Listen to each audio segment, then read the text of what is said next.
ராணிப்பேட்டை மாவட்டத்தில் 100 நாள் வேலை திட்டத்தின் பெயரை மாற்றும் முயற்சிக்கு எதிர்ப்பு தெரிவித்து மாற்றுத்திறனாளிகள் மற்றும் பாதுகாப்போர் உரிமைகளுக்கான சங்கம் சார்பில் மறியல் போராட்டம் நடைபெற்றது. திமிரி மற்றும் நெமிலி வட்டார வளர்ச்சி அலுவலகங்கள் முன்பு நடைபெற்ற இந்த போராட்டத்தில் திட்டத்தின் பெயர் மாற்றம், அதை முடக்கும் நடவடிக்கையின் தொடக்கம் என குற்றம் சாட்டி முழக்கங்கள் எழுப்பப்பட்டன. பல்வேறு அமைப்புகளின் நிர்வாகிகளும் ஏராளமான மாற்றுத்திறனாளிகளும் கலந்து கொண்டு ஒன்றிய அரசுக்கு எதிராக கண்டனம் தெரிவித்தனர். செய்தியாளர் கார்த்திக். மகாத்மா காந்தி தேசிய ஊரக சட்டத்தை தொடர்ந்துவிடு, வேலை கொடு, வேலை கொடு.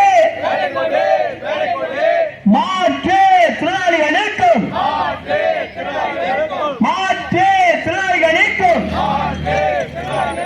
மகாத்மா தேசிய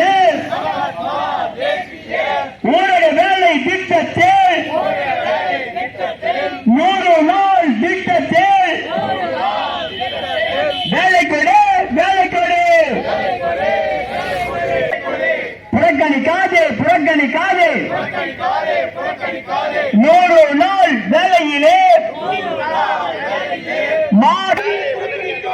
ஒன்றிய அரசு, மோடி அரசு அமல்படுத்து ஊரக வேலை திட்டத்தை 100 நாள் திட்டத்தை ஏரி குளங்களை பாதுகாக்க, நீர் நிலைகளை பாதுகாக்க, கிராம பகுதி ஏழைகளுக்கு, விவசாய தொழிலாளர்களுக்கு